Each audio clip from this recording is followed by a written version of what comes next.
nosotros podemos compartir el Evangelio de Jesucristo de una manera práctica, como estilo de vida, y hablarle de la justificación que nosotros tenemos en Cristo. Pero para poder explicar lo que es la justificación, nosotros tenemos que comunicar el Evangelio, y la justificación es algo que va a estar ocurriendo aún sin la persona darse cuenta que eso está ocurriendo. Pero cómo opera la justificación no es el tema que vamos a estar hablando, sino más bien los componentes que tiene el Evangelio para que la persona pueda entender y pueda arrepentirse de sus pecados y pueda ser justificado en Cristo. Yo pienso que el tema de cómo nosotros somos justificados en Cristo, si hay algo que nosotros hemos aprendido en estos días que estamos aquí, es eso. Quisiera, pues, tomar un texto de las Sagradas Escrituras y compartirlo con ustedes para darles herramientas de cómo nosotros podemos compartir el Evangelio de una manera práctica y como estilo de vida.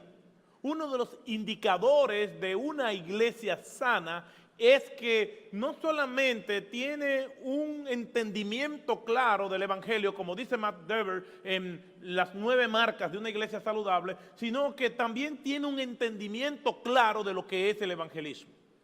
Cuando nosotros vemos la situación en que están muchas iglesias, aún iglesias de sana doctrina, nos estamos dando cuenta que hay una contradicción de términos. Dicen que aman el evangelio y aquí viene la contradicción, no practican el evangelismo.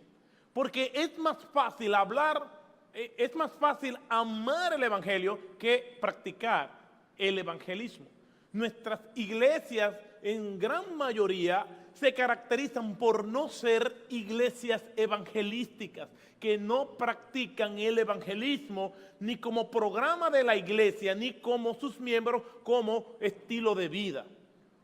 En una encuesta, en un trabajo de investigación que hizo el fenecido James Kennedy a través de su Ministerio de Evangelismo Explosivo, se determinó, y partiendo de una persona que creía en las doctrinas de la gracia, como el doctor Kennedy, se arrojó la siniestra cifra o porcentaje de que el 95% de las personas que dicen ser miembros de una iglesia nunca le han hablado de Jesucristo a otra persona. Yo no sé, yo ya estoy un poco acostumbrado a este estudio, pero no deja de consternarme. ¿Cómo puede ser posible de que el 95% de las personas que dicen haber creído en Cristo y asisten de manera regular a una iglesia nunca le han hablado a otro de manera particular acerca de Jesucristo?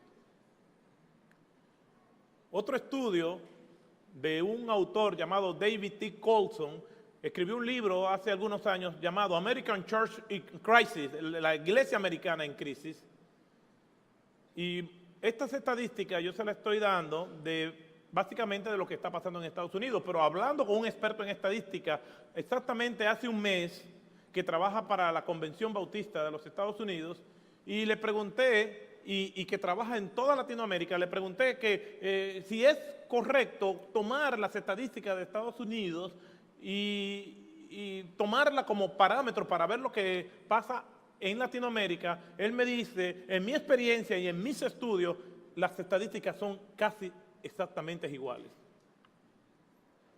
Entonces, eso es espeluznante también, porque nosotros vemos por la televisión iglesias enormes de 3,000 personas, 5,000 personas, 10,000 personas, y decimos, wow, parece ser que el evangelio está creciendo mucho en los Estados Unidos y en Latinoamérica. Y nosotros nos sorprendemos. Pero resulta que según este estudio que le dice de este autor David T. Colson, solamente un 1% de las iglesias en el mundo occidental americano, incluyendo los Estados Unidos y Latinoamérica, pasan de 1,000 personas.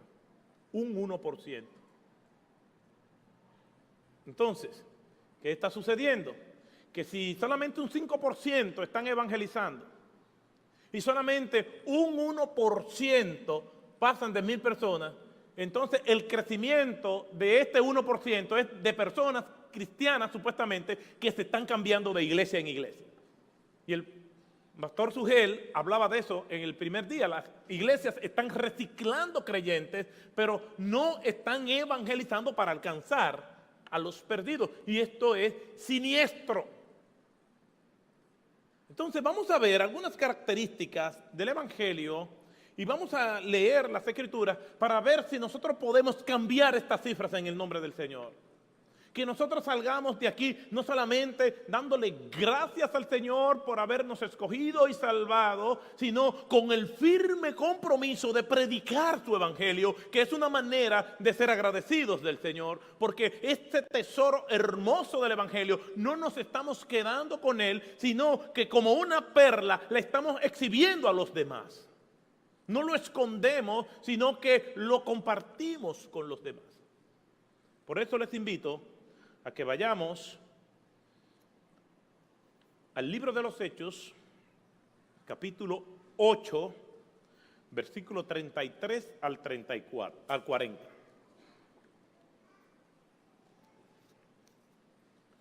Hechos, capítulo 8,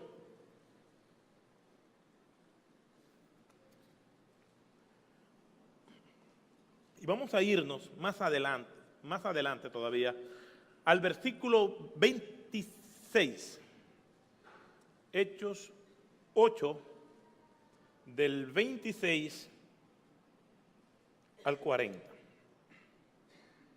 Y dice así la escritura: un ángel del cielo, un ángel del Señor, habló a Felipe diciendo: levántate y ve hacia el sur, al camino que desciende de Jerusalén a Gaza. Este es camino desierto. Él se levantó y fue, y he aquí había un eunuco etíope, alto oficial de Candace, reina de los etíopes, el cual estaba encargado de todos sus tesoros y había venido a Jerusalén para adorar. Regresaba sentado en su carruaje y leía al profeta Isaías. Y el Espíritu dijo a Felipe: ve y júntate a ese carruaje. Cuando Felipe se acercó corriendo, le oyó leer al profeta Isaías y le dijo: ¿entiende lo que lees? Y él respondió: ¿cómo podré a menos que alguien me explique o me guíe? E invitó a Felipe a que se subiera y se sentara con él. El pasaje de la escritura que estaba leyendo era este: como oveja fue llevado al matadero, y como cordero mudo delante del que lo trasquila, no abre él su boca. En su humillación no se le hizo justicia. ¿Quién contará su generación? Porque su vida es quitada de la tierra. El eunuco respondió a Felipe y dijo: te ruego que me digas, ¿de quién dice esto el profeta? ¿De sí mismo o de algún otro? Entonces Felipe abrió su boca y, comenzando desde esta escritura, le anunció el evangelio de Jesús. Yendo por el camino, llegaron a un lugar donde había agua, y el eunuco dijo: mira, agua, ¿qué impide que yo sea bautizado? Y Felipe dijo: si crees con todo tu corazón, puedes. Respondió él y dijo: creo que Jesucristo es el Hijo de Dios. Y mandó a parar el carruaje. Ambos descendieron al agua, Felipe y el eunuco, y lo bautizó. Al salir del agua, el Espíritu del Señor arrebató a Felipe y no le vio más, mas el eunuco continuó su camino gozoso.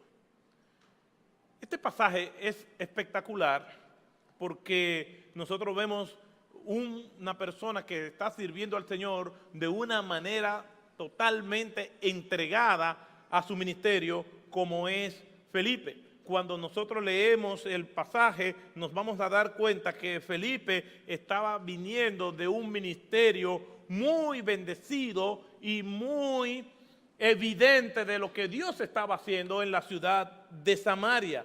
Cuando nosotros leemos en el capítulo 8, desde el versículo 4, vemos que definitivamente Felipe era un evangelista. Dice en el versículo 4 del mismo capítulo 8, así que los que habían sido esparcidos iban predicando la palabra. Felipe descendió de la ciudad de Samaria y le predicaba a Cristo. Y allí estaba Felipe con el mensaje del evangelio que estremeció a toda la ciudad de Samaria. Era un evangelista de multitudes. Y vemos lo que dice este versículo 6, y las multitudes unánimes prestaban atención a lo que Felipe decía al oír y ver las señales que hacía. Porque de muchos que tenían espíritus inmundos, estos salían de ellos gritando a gran voz, y muchos que habían sido paralíticos y cojos eran sanados, y había un gran regocijo en aquella ciudad, porque eso produce el evangelio.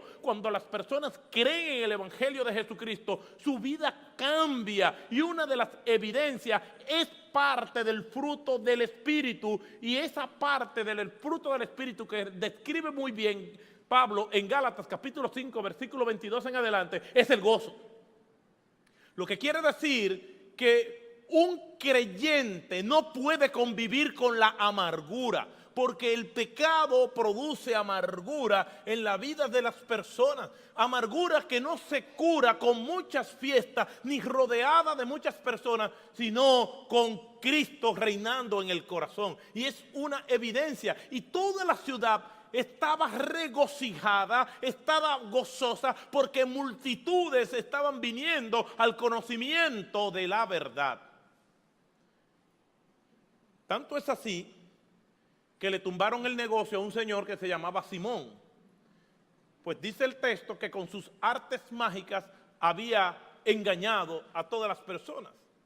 Y que desde el más pequeño hasta el más grande decían, este es el gran poder de Dios, y le tumbaron el negocio.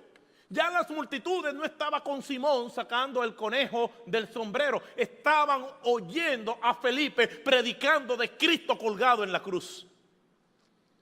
Y entonces Simón hizo una mueca espiritual y supuestamente creyó, se bautizó y estaba con Felipe. Quiere decir que este ministerio de Felipe fue muy bendecido, estando allí proclamando el evangelio a grandes multitudes. Ahora Felipe tiene un ministerio y tiene la encomienda de dejar las multitudes para predicarle el evangelio a una sola persona. Y ese es el relato que quiero compartir con todos ustedes en este pasaje. ¿Qué es el evangelio? Lo primero que nosotros vemos es que el evangelio es una iniciativa de Dios. El evangelio es un plan de Dios, no es una estrategia humana. En mis años como pastor he visto tantos métodos evangelísticos, algunos bíblicos, otros no tanto, pero pareciera como que el evangelio es algo que los hombres se inventaron y que tienen que hacer para cumplir con lo que Dios le ha encomendado en sentido general. No, el evangelio no es inventado por los hombres. El evangelio no es algo que nace en el corazón del hombre, no es algo que el hombre toma la iniciativa de hacer. El evangelio, y por lo tanto el evangelismo, es una iniciativa de Dios. Y cuando nosotros vamos a las Escrituras, vamos a encontrar que quien toma la iniciativa de que el evangelio sea proclamado es nuestro Dios. Cuando nosotros vamos a los evangelios, nos vamos a encontrar con el primer mandato directo que Jesús le da a sus discípulos. Marcos capítulo 1, versículo 17. Venid en pos de mí y os haré que seáis pescadores de hombres. Es el primer mandato directo que Cristo le da a sus discípulos. ¿Y con qué tiene que ver? Con proclamar el evangelio. Nosotros hemos hablado mucho de los reformadores, hemos hablado mucho de los puritanos, hemos dado gracias a Dios por ese gran legado doctrinal que nos han dejado, pero tenemos que recordar que tanto los reformadores como los puritanos fueron grandes evangelistas. Fueron personas que aún en medio de la enfermedad, aún en medio de las persecuciones, de las vicisitudes, de las condiciones extremas, ya sean políticas, religiosas o climatológicas, estas personas estaban entregadas a la causa de proclamar el Evangelio de Jesucristo. ¿Por qué? Porque el primer mandato directo que Jesús le dio a sus discípulos era predicar el Evangelio, anunciarle las buenas nuevas de salvación a los demás. Nunca se rezagaron diciendo, bueno, como el Señor los eligió, Él los va a salvar. No, pero agradó a Dios salvar a los hombres mediante la locura, la necedad de la predicación. Dice locura porque en el acto de proclamar el Evangelio, muchas personas nos van a ver como locos. Como Pablo, que abandonó su extraordinaria carrera como hombre de la ley hebrea para dedicarse a la locura de la predicación. Tanto es así que algunos gobernantes les decían, las muchas letras te han vuelto loco. Pero el Evangelio es una iniciativa de Dios. Jesús, cuando se iba, se encarga de decirle a sus discípulos sus últimas palabras antes de ascender al cielo.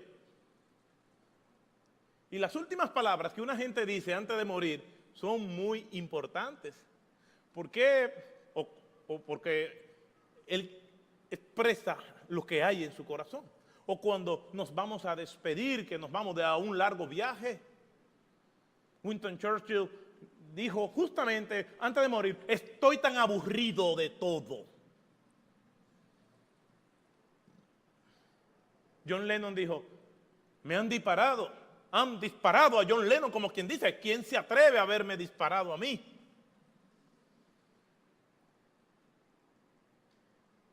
Pero quizás una de las declaraciones más dramáticas antes de morir fueron las de Hugo Chávez, el expresidente venezolano.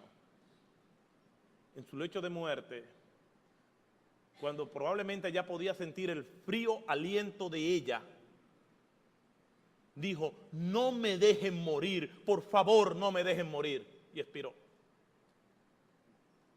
Las últimas palabras, antes de yo venir para acá, de mi esposa, fueron, mi amor, te amo mucho. Y yo también le dije, yo también te amo mucho. Son palabras que a uno le quedan en la mente. Había una serie de televisión que se llamaba I Love Lucy, yo amo a Lucy, no sé si aquí se la daban. Era lo que llaman los norteamericanos un sitcom, una comedia de situaciones. Y era muy famosa y muy familiar. Y el personaje principal, que era de origen cubano, de la vida real, de Ciernas, era cubano, y Lucille Ball, pues tenía muchísimas situaciones como esposos y esposas en una familia tradicional norteamericana. Y en la película hay un episodio donde ellos fueron de vacaciones y donde estaban con otra pareja amiga que vivían cerca de ellos en el mismo apartamento, mismo edificio de apartamentos, y fueron a esquiar y vino una tormenta de nieve y tuvieron que meterse en una cueva y vino un alud y tapó la cueva y entonces se estaban quedando sin respiración, porque sin oxígeno y no podían respirar y entendían que la muerte ya era inminente. Y a Lucy se le ocurrió decir, bueno, como vamos a morir, yo creo que nosotros tenemos que ya decir nuestras últimas palabras. Y entonces le dijo a su esposo, ¿te acuerdas cuando el pastel se quemó? Que yo te hice un cuento de esto y aquello. Fue mi culpa, fue negligencia mía. ¿Cómo va a ser? Y ahí viene, pero tengo que decirte la verdad. Y así cada uno de ellos fue confesando y diciendo sus últimas palabras. Pero el esposo de Lucy, Ricky, se queda callado. Y los tres lo miran y le dicen, ¿y tú no vas a decir tus últimas palabras? Y él dijo lo siguiente, no, porque tengo la esperanza de que nos salvemos. Las últimas palabras son cruciales. Y las últimas palabras que oyeron los discípulos de Jesús se encuentra en Hechos capítulo 1, versículo 8. Pero recibiréis poder cuando haya venido sobre vosotros el Espíritu Santo y me seréis testigo en Jerusalén, en toda Judea, en Samaria y hasta lo último de la tierra. ¿Con qué tiene que ver este último mandato de Jesús a sus discípulos? Con la predicación del Evangelio. Quiere decir que el primer mandato tiene que ver con la proclamación del Evangelio y el último mandato también.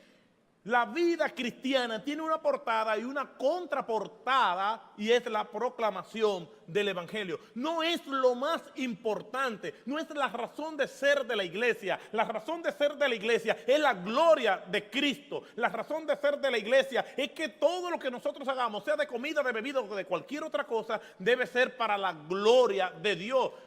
Yo crecí oyendo lo principal que la iglesia tiene que hacer, y la razón de ser de la iglesia es la predicación del Evangelio. Y no es verdad. El Evangelio es importante, pero lo más importante y la razón de ser de la iglesia es la gloria del Señor. Cuando nosotros vamos al Antiguo Testamento encontramos más de 50 referencias directas donde Dios dice que todo lo que Él hace es para su gloria. Te saqué de tierra de Egipto para mi gloria, te sostuve en el desierto para mi gloria, te he dado todo lo que tú necesitas para mi gloria. Todo lo que Dios hace es para su gloria, por lo tanto nosotros también vivimos para la gloria de Dios, pero una forma de dar gloria a Dios es proclamando su evangelio.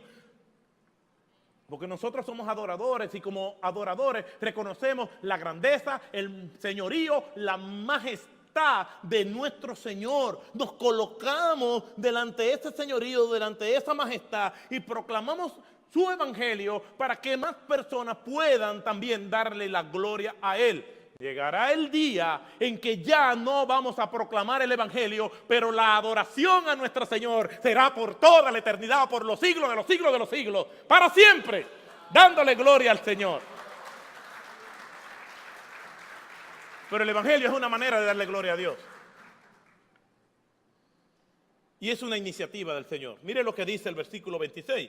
Un ángel del Señor habló a Felipe. Y el término un ángel del Señor se usa de manera indistinta en el versículo 29 y también en el versículo 18 para referirse a que este comando viene de Dios. En el versículo 29 dice, y el Espíritu dijo a Felipe, y más adelante en el versículo 38 dice, y el Espíritu del Señor arrebató a Felipe.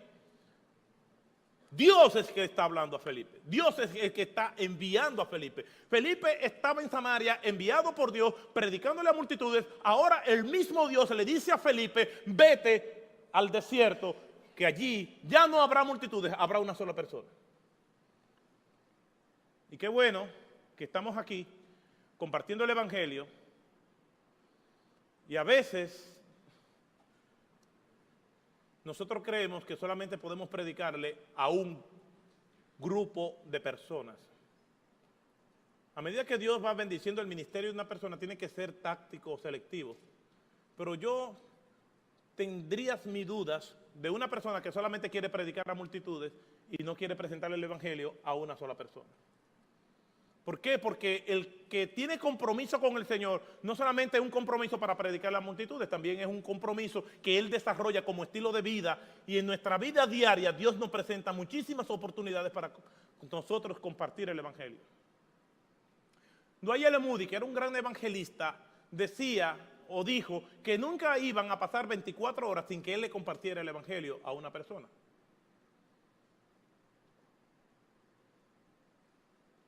A mí me pasó algo reciente porque realmente yo tengo carga con el evangelismo y enseño sobre evangelismo, porque yo no quiero que ni yo, ni mis pastores, ni nuestra iglesia esté en esa estadística funesta. Algo tan importante, pasándolo por alto, decir que amamos al Señor pero no le hablamos de Él a nadie. Amamos a nuestras esposas, a nuestros hijos, y nosotros hablamos a los demás, a nuestros hijos, de nuestros hijos y de nuestras esposas. Y el apóstol Pablo estaba muy consciente de esto, pero era sensible porque había sitios donde Pablo quería ir a predicar y el Espíritu se lo impedía o le mandaba a guardar silencio.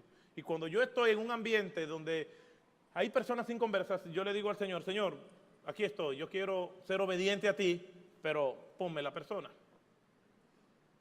Y como viajo frecuentemente, normalmente donde tengo más oportunidades es en los aeropuertos y una persona que se siente a mi lado. Pero yo le oro porque a veces es una dama y no quisiera que esa dama malinterpretara mi acercamiento. Entonces quiero que sea Dios que dirija. Pero recuerdo una ocasión, varias ocasiones, recuerdo una jovencita de algunos 17 años al lado mío y yo quiero compartir el evangelio con ella, pero yo digo, Señor, si ella no pone el tema, yo no le voy a predicar. Y efectivamente ella comenzó preguntándome cosas triviales, me dijo que tenía miedo a volar y comenzamos y ahí le presenté el evangelio. Y así tengo muchas historias, pero me recuerdo una en particular que estoy en un aeropuerto y hay un señor como de algunos 70, 75 años, vestido con unos pantalones cortos, con una gorra hacia atrás, con una cadena enorme que en el mundo y la cultura reggaetonera se le dice bling bling, lleno de tatuajes, y era un reggaetonero a la edad de 70, 75 años, y no pensaba que podía haber un reggaetonero de esa edad, pero ahí estaba. Pero él no estaba conversando con nadie, él se estaba pavoneando delante de todo el mundo, hablando y haciendo sus ademanes, haciendo gestos como de reggaetonero, como personas que padecen alguna parálisis porque nunca están derechos, siempre están como encorvados. Y así estaba él. Y yo veía a las personas sentadas allí como que no le cayó bien eso, ni a mí tampoco. Entramos al avión, yo tomo un libro en lo que se prepara el avión para despegar, ¿y quién se me sienta al lado? ¿Ustedes estaban ahí?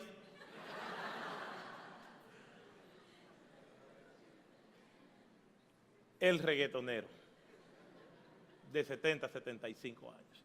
Y yo lo ignoro. Siempre le digo al Señor, Señor, ¿a quién le hablo?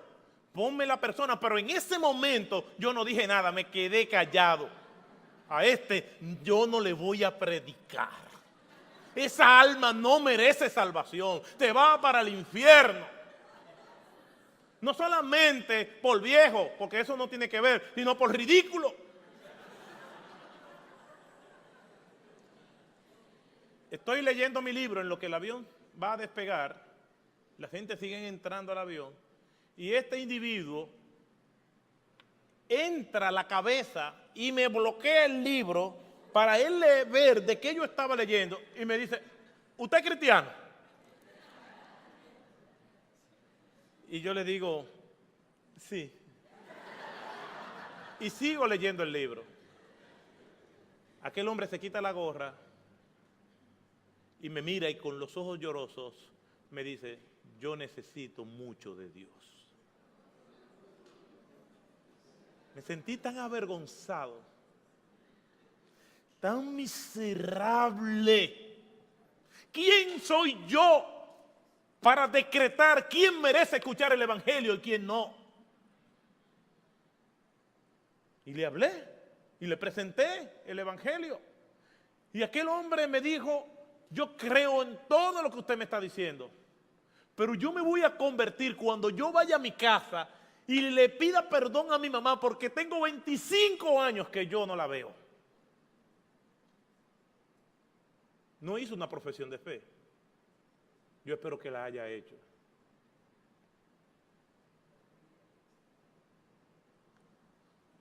Felipe, el Señor le dijo, ve hacia el sur, al camino que desciende a Gaza. ¿Y qué hizo Felipe? Dice la Escritura que se levantó y fue. El evangelio es una iniciativa de Dios y cuando Dios te manda a hablarle a las multitudes, ve y háblale a las multitudes. Pero cuando te manda a hablarle a una persona, háblale a una persona de Cristo. No importa la persona a la que le esté hablando.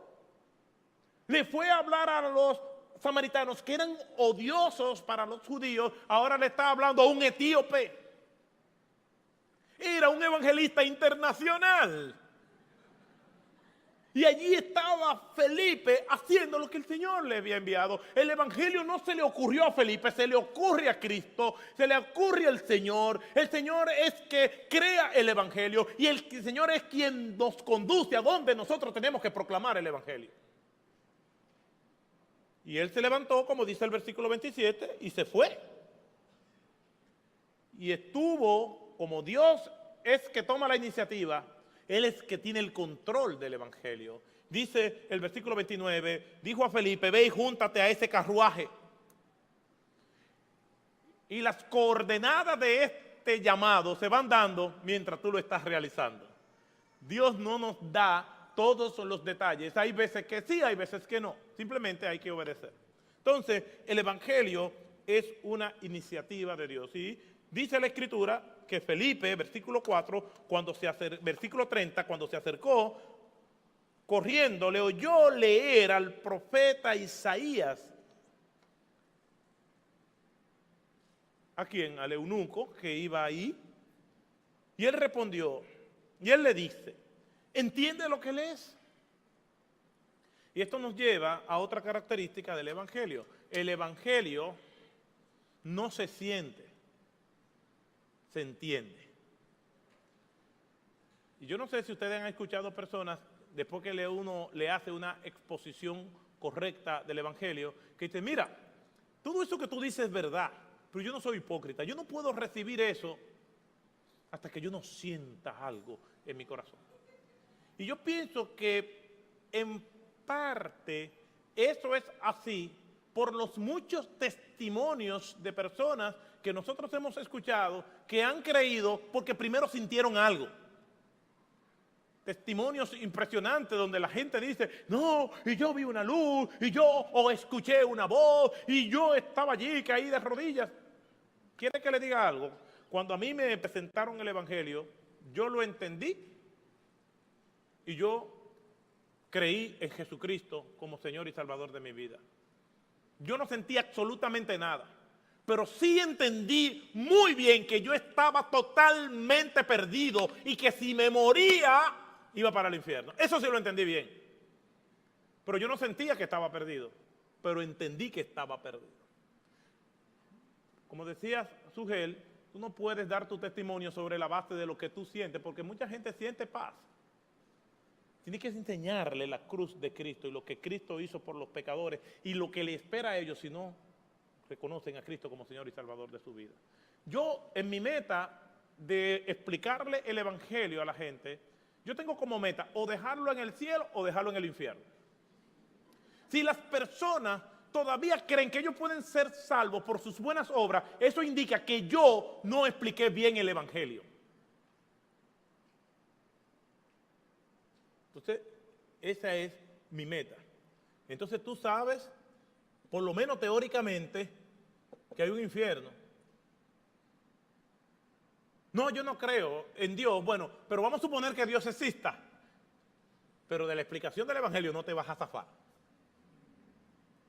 Y aquí Felipe se le acerca y le explica el Evangelio. Eso es lo que dice aquí el texto. Y dice la Escritura que el eunuco respondió a Felipe y dijo, versículo 34, te ruego que me digas de quién dice esto el profeta, de sí mismo o de algún otro.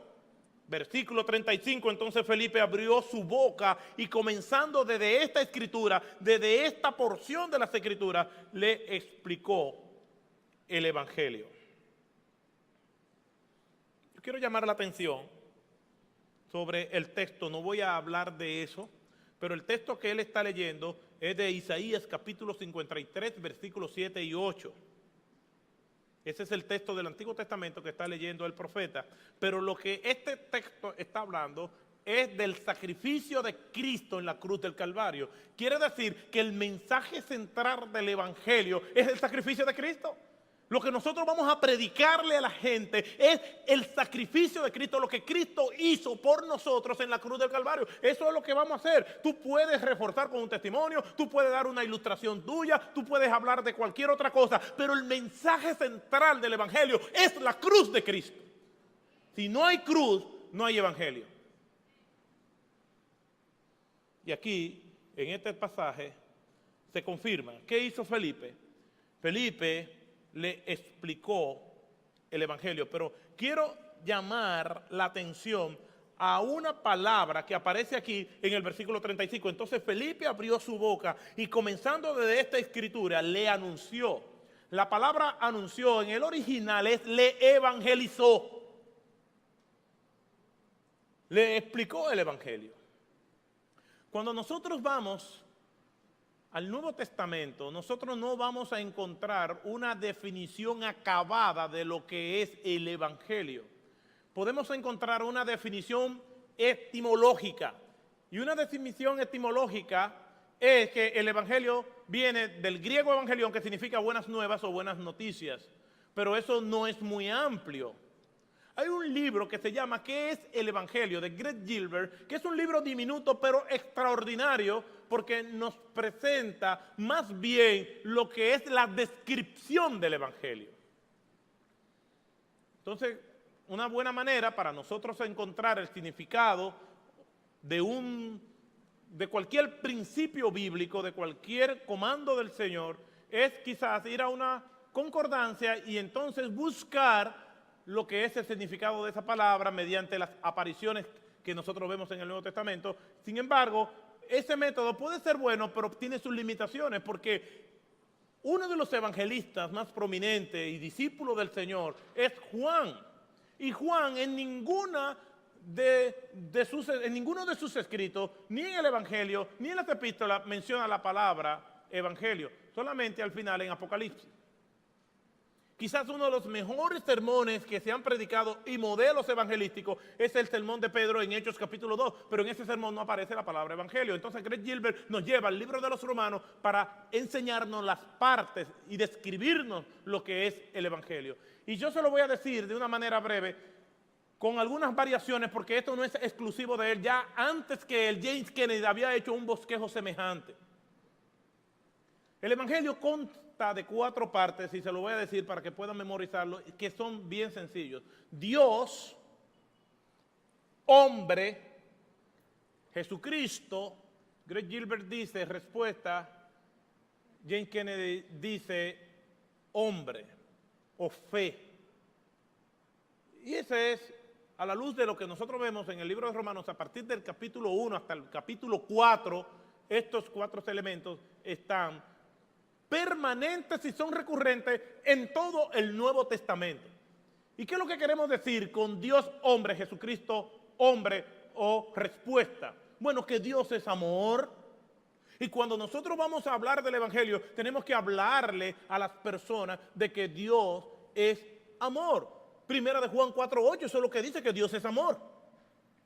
Pero no podemos solamente hablar del amor de Dios, también tenemos que hablar de la justicia de Dios. Y Nahum capítulo 1, versículo 3 nos habla diciendo que Dios también no dará por inocente al culpable. Quiere decir que Dios en su amor está dispuesto a salvar, pero en su justicia tiene que castigar. Y Dios como Dios puede hacerlo. Cuando nosotros a nuestros hijos lo vamos a disciplinar y lo disciplinamos, esto no quiere decir que no lo amemos. Entonces Dios es amor, pero también Dios es justo. Entonces cuando hablamos de Dios tenemos que presentar estas 2 cosas. No podemos decir solamente que Dios es amor, también tenemos que decir que Dios es justo y que no dará por inocente al culpable. Y el hombre, entonces esta es la segunda parte del Evangelio, es culpable, por cuanto todos pecaron y están destituidos de la gloria de Dios, porque la paga del pecado es muerte. El hombre está atrapado en este laberinto donde él no tiene salida, él no tiene libre albedrío, él no tiene elección, él es un muerto, él es un esclavo, él no tiene escapatoria, va rumbo al infierno a sufrir eternamente y para siempre. No hay esperanza en él. Ese es el hombre. Obviamente hay muchas personas que dicen que ellos no son pecadores porque han clasificado los pecados. Pero la Escritura nos muestra que somos pecadores. Como dice el libro de Santiago, el que viola la ley en un punto se hace culpable de todo. Pero yo pregunto, ¿de cuántas maneras nosotros pecamos? ¿De cuántas maneras? Bueno, por la evidencia que encontramos en las Escrituras, nosotros pecamos con el pensamiento. Nosotros pecamos con lo que decimos. No hagáis mucho de vosotros maestros porque sabéis que recibiréis mayor condenación. Santiago capítulo 3, versículo 1. Pecamos con lo que decimos. Pecamos con lo que hacemos. Es decir, cuando yo sé que algo es malo, y aún así lo hago, también estoy pecando. Quiere decir que estoy pecando con el pensamiento, con lo que sale de mi boca y con mis acciones, pero hay otra manera de pecar, porque la Escritura dice que el que sabe hacer lo bueno y no lo hace, ¿qué pasa? Es pecado. La pregunta es, desde que usted y yo nos levantamos esta mañana, ¿cuántas veces hemos pecado? ¿Cuántas veces pequé yo con el pensamiento? ¿Cuántas veces yo dejé de hacer algo bueno? No importa que yo no me haya dado cuenta. ¿Cuántas veces usted pecó? Ahora, imaginémonos un ser humano que peca 10 veces al día. Habrá una persona que sea capaz de decir, yo nada más peco 10 veces al día. 4 pecados en la mañana, 3 al mediodía y 3 por la noche. Y de pensamiento, no con mis acciones, no dejando de hacer nada malo, ni no dejando de hacer nada bueno, y también no haciendo cosas sabiendo que son malas. De pensamiento nada más. ¿Podrá existir alguien así? Haga memoria. Pero como estamos en oferta, hay especiales, yo le voy a dar un especial de 3 pecados diarios. Vamos a imaginarnos una persona que peca por la mañana porque comió sin darle gracias a Dios por los alimentos, lo mismo hace al mediodía y lo mismo hace por la noche. 3 pecados diarios. ¿Está bien? ¿Habrá alguien que peque 3 veces al día nada más? Pero vamos a ayudarlo porque estamos en oferta. Solamente por el día de hoy. Pecando 3 veces al día, una persona a la semana ha pecado 21 veces. Si multiplicamos 21 por 4 nos da 84. Al mes ya son 84 pecados. Si multiplicamos 84 por 12 para ver cuánto peca en el año, son 1000 y alguito. Vamos a ayudarlo porque estamos en oferta solamente por el día de hoy y vamos a redondearlo en 1000 pecados al año. Y una persona desde que nació y tiene un promedio de 70 años, al cumplir 70 años habrá cometido en oferta 70,000 pecados.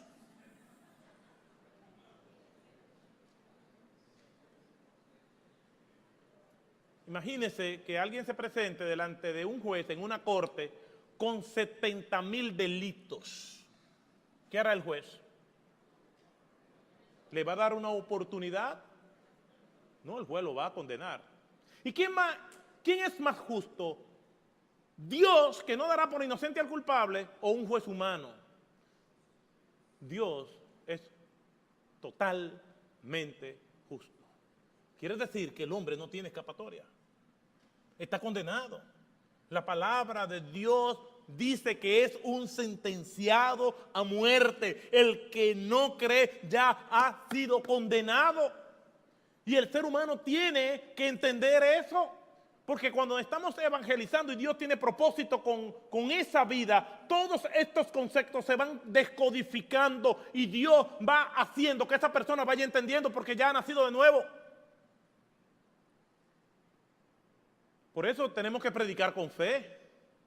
Yo no voy a predicar a ver si el Señor hace algo. No, yo espero que Dios siempre haga algo. Y la palabra de Dios nunca vuelve vacía. O trae condenación o trae salvación, pero nunca vuelve vacía.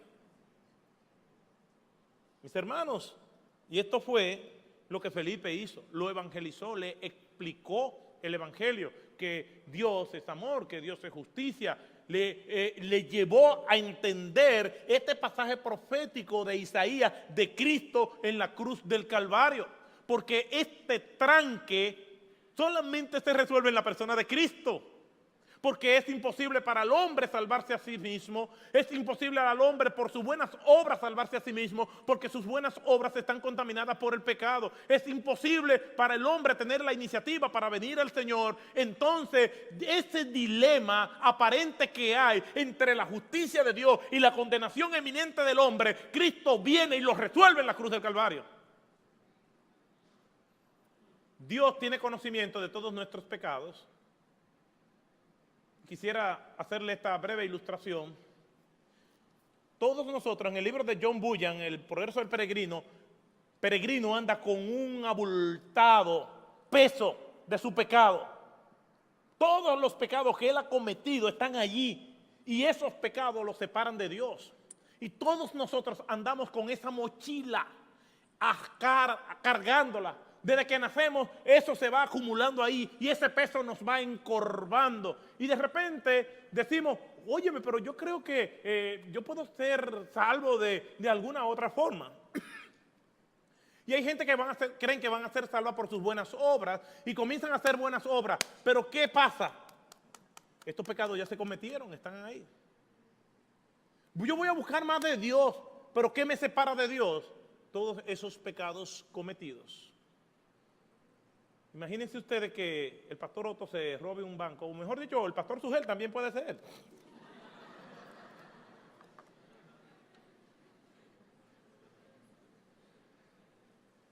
Y después de 5 años, como yo les decía, yo soy llevado a una corte, se presentan todas las pruebas de que yo me robé ese banco. Y yo le digo al juez, sí, yo reconozco que yo me robé ese banco. Reconozco con dolor y lágrimas que yo hice lo que me dio la gana. Pero por la salud de su madre, señor juez, yo no solamente me arrepiento, sino que le prometo que no voy a volver a robar más. El juez, impresionado porque yo reconozco que lo hice mal, e impresionado todavía más con mi arrepentimiento, me dice, muy bien, váyase. Usted prometió que no lo iba a hacer más. Sí. Y él me deja ir. ¿Verdad que sí? Es que aquí hay un problema. Y el problema no está en la decisión que yo estoy tomando, ni en la promesa que estoy haciendo, sino en los pecados que yo cometí. ¿Qué vamos a hacer con estos pecados? Es que este dilema vino a cumplirlo y a resolverlo nuestro Señor Jesucristo, que Jesús lo explicó extraordinariamente. Cristo entonces se hizo maldito por nosotros y cargó todos los pecados hasta tal punto que el Padre lo abandonó. Dios mío, ¿por qué me has desamparado? Lo desamparó el Padre. Sí, en este momento se quedó solo, cargando con todas nuestras inmundicias. Y su pueblo estaba representado allí.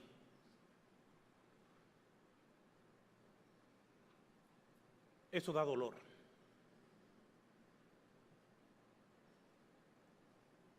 Por eso nosotros somos portadores gozosos de la cruz de Cristo. El Evangelio, entonces, es Dios, es el hombre, es Cristo y su obra redentora y la respuesta del hombre.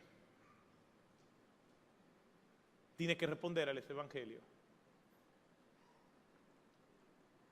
Y podemos decir que hay 3 tipos de fe. Hay una fe intelectual, donde la gente cree, pero coloca a Cristo en la misma categoría en que cree en Abraham Lincoln, que cree en Gandhi, que cree en los distintos personajes de la historia y colocan a Cristo ahí. Sí, él nació en un pesebre, pero no pasa de ahí. Esta fe no salva, ni es un medio para tener salvación, porque es una fe intelectual. Y hay muchas personas que creen en Cristo, que nació en un pesebre, que murió en una cruz, y te cuentan una narrativa histórica de Cristo, pero no pasa de ahí. Hay una fe temporal, que es que la persona supuestamente cree mucho, y eso ocurre en las iglesias, pero cree mucho mientras tiene el problema, pero se les resolvió el problema y entonces dejan de creer. Yo he visto mucho eso como pastor. Personas que hasta se bautizan.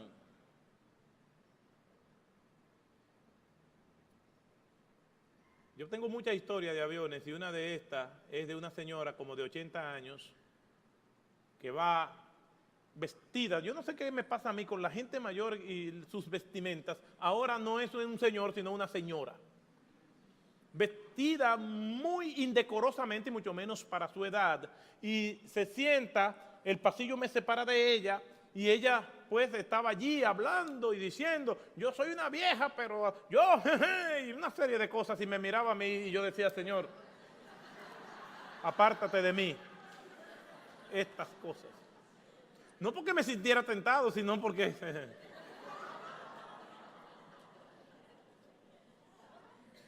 Llama a la azafata y le secretea algo y la azafata le trae 4 miniaturas de bebida alcohólica, pienso que de whisky, y lo vacía ahí y ella comienza a tomar y diciendo cosas y cantando, muy alegre, muy happy la señora. De repente el avión despega y cuando tenemos un tiempo volando, dice el piloto, vamos a pasar por una zona de turbulencia, los que están de pie, siéntense todos, abrochen sus cinturones, y aquel avión comenzó a moverse de una manera extraordinaria. Y aquella señora tiró el recipiente donde estaba bebiendo y sacó lo que yo llamo una Biblia Transformer, ¡pum, pum, pum! Y se convirtió en un libro enorme y comenzó a gritar, oh Señor, perdóname, me arrepiento de mi pecado, Señor, me voy a convertir a ti. A 35,000 pies de altura es un buen lugar para predicar, porque todo el mundo está receptivo. Y aquella señora, obviamente, hizo muchas penitencias allí, el avión no se cayó, yo estoy hablando con ustedes, todo llegó a la normalidad, guardó su Biblia, se paró y a mí me preguntó, ¿usted no ha visto un recipiente que yo tiré por ahí? Lo encontró, aquello era un espectáculo porque aquella señora se metió por debajo de los asientos, lo encontró, lo destapó y ¿qué pasó? Siguió bebiendo. Fe temporal. La fe como medio de salvación, entiende el Evangelio, pero también trae convicción de pecado. Nos hace ver que estamos perdidos y nos hace ver a Cristo como el único medio de salvación. Y toda persona que ha creído en Jesucristo, que está aquí, si no hizo eso, está perdido. Pero si no lo hizo, hay esperanza en Cristo Jesús. Crea en Jesucristo como el Señor y Salvador de su vida. Véalo como la única esperanza y venga a Él y crea en Cristo Jesús para que sea salvo. Donde quiera que esté. No se lleve que usted tiene mucho tiempo en el Evangelio. No se lleve que usted tiene mucho tiempo en la iglesia. El Evangelio es Dios, es Cristo, es hombre, es Cristo y es la respuesta del hombre por medio de la fe. El Evangelio debe ser explicado.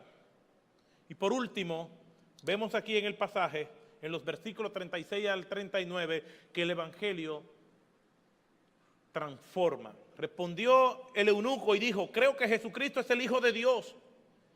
Ahí está la transformación. Y mandó a parar el carruaje, acciones que confirmaban su decisión. Ambos descendieron al agua, Felipe y el eunuco, y lo bautizó.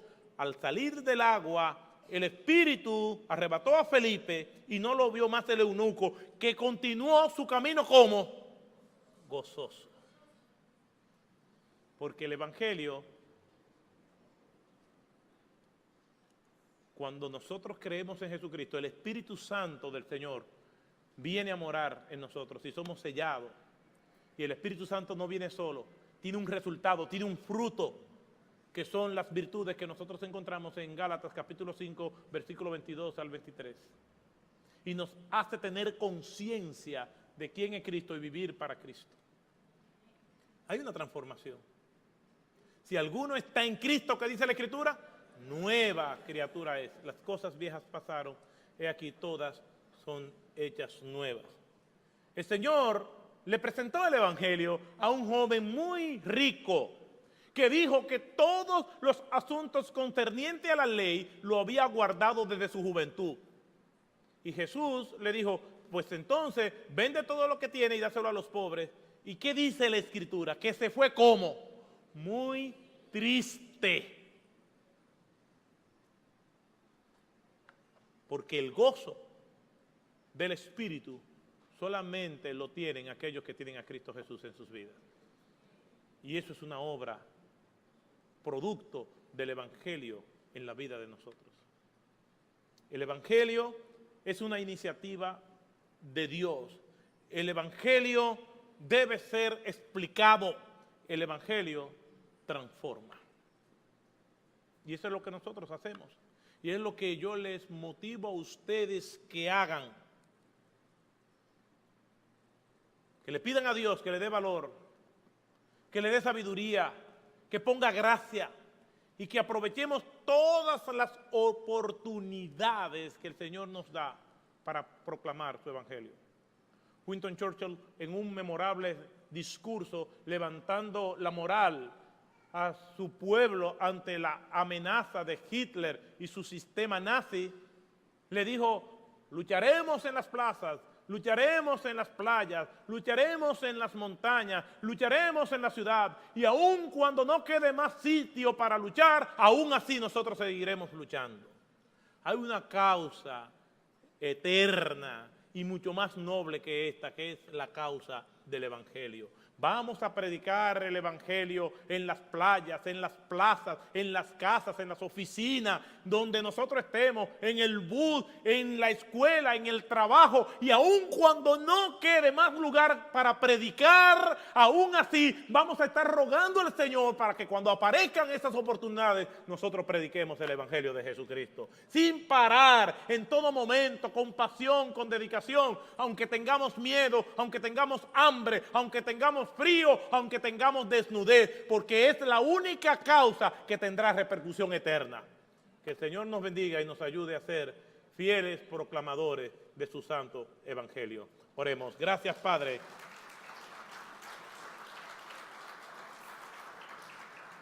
Por tu palabra. Te alabamos y te bendecimos y te agradecemos por el privilegio que tú nos das de ser portadores de ella. Bendice a cada uno de mis hermanos, a cada hermano, a cada hermana que hemos estado en estos días juntos. Bendícelos con toda bendición espiritual. Y que tu palabra more en nuestros corazones, para gloria tuya y bendición nuestra. En el nombre de Jesús. Amén. Dios le bendiga, mis hermanos.